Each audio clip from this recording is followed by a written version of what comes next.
Sam Pitroda Indian overseas കോൺഗ്രസിന്റെ chairperson സ്ഥാനം രാജിവെച്ചിരിക്കുന്നു. വംശീയ പരാമർശം വിവാദമായതിന് പിന്നാലെയാണ് രാജി വരുന്നത്. അർജുൻ പീതാംബരൻ നൽകും വിവരങ്ങൾ ഡൽഹിയിൽ നിന്നും. അർജുൻ, വിവാദ പരാമർശം വലിയ തോതിൽ വിമർശനങ്ങൾക്ക് ഇടയാക്കി കോൺഗ്രസിന് തന്നെ തള്ളിപ്പറയേണ്ടി വരുന്നു. ഇപ്പോഴത്തെ രാജി സംബന്ധിച്ചുള്ള വിവരങ്ങൾ. പ്രജീഷ് ഔദ്യോഗികമായി തന്നെ രാജിവെച്ചിരിക്കുന്നു.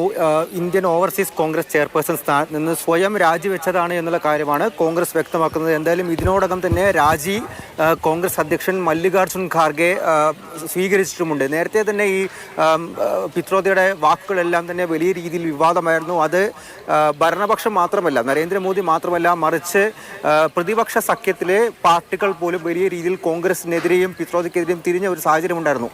പ്രത്യേകിച്ചും ആം ആദ്മി പാർട്ടി, DMK പോലുള്ള പാർട്ടികളെല്ലാം തന്നെ പിത്രോദയ്ക്കെതിരെ വലിയ രീതിയിൽ വിമർശനവുമായി രംഗത്ത് വരുന്നു. കാരണം ഇന്ത്യയിലെ ജനങ്ങളെ തന്നെ നിറത്തിൻ്റെയും വർണ്ണത്തിൻ്റെയും എല്ലാം അടിസ്ഥാനത്തിൽ അളക്കുന്ന തരത്തിലുള്ള പരാമർശമായിരുന്നു. ഒരു നാക്കുപിഴ എന്ന് പറയുന്നതിലുപരി കോൺഗ്രസിനെയും അല്ലെങ്കിൽ ഇന്ത്യ സഖ്യത്തിനെ ഒന്നടങ്കം പ്രതിരോധത്തിലാക്കുന്ന രീതിയിൽ ഈ തിരഞ്ഞെടുപ്പുകൾ നടക്കുന്ന സമയത്ത് പ്രതിപക്ഷത്തെ ഒന്നടങ്കം പ്രതിരോധത്തിലാക്കുന്ന രീതിയിലേക്കായിരുന്നു അദ്ദേഹത്തിൻ്റെ ഈ വാക്കുകൾ പോയത്. മാത്രമല്ല, ഇത് ഒന്നോ രണ്ടോ തവണയല്ല, മറിച്ച് മുൻപും പലതവണ തിരഞ്ഞെടുപ്പ് ഘട്ടങ്ങളിൽ തന്നെ 2019 2024 2023 ഓരോ തിരഞ്ഞെടുപ്പ് കാലഘട്ടത്തിലും ഇത്തരത്തിൽ കോൺഗ്രസ് ഒരു മേൽക്കൈ എവിടെയെങ്കിലും നേടി നിൽക്കുന്നു എന്നുള്ളൊരു സാഹചര്യത്തിൽ തന്നെ വലിയ രീതിയിലുള്ള വിമർശനം അല്ലെങ്കിൽ ഇത്തരത്തിലുള്ള പ്രസ്താവനകൾ നടത്തി കോൺഗ്രസ് പാർട്ടിയെയും പ്രതിപക്ഷ സഖ്യത്തിനെയും ഒന്നടങ്കം പ്രതിരോധത്തിലാക്കുന്ന ഒരു ഘട്ടത്തിലേക്കാണ് സാം പിത്രോദ എത്തിയിരിക്കുന്നത്. അദ്ദേഹത്തിൻ്റെ വാക്കുകൾ എത്തിയിരിക്കുന്നത്.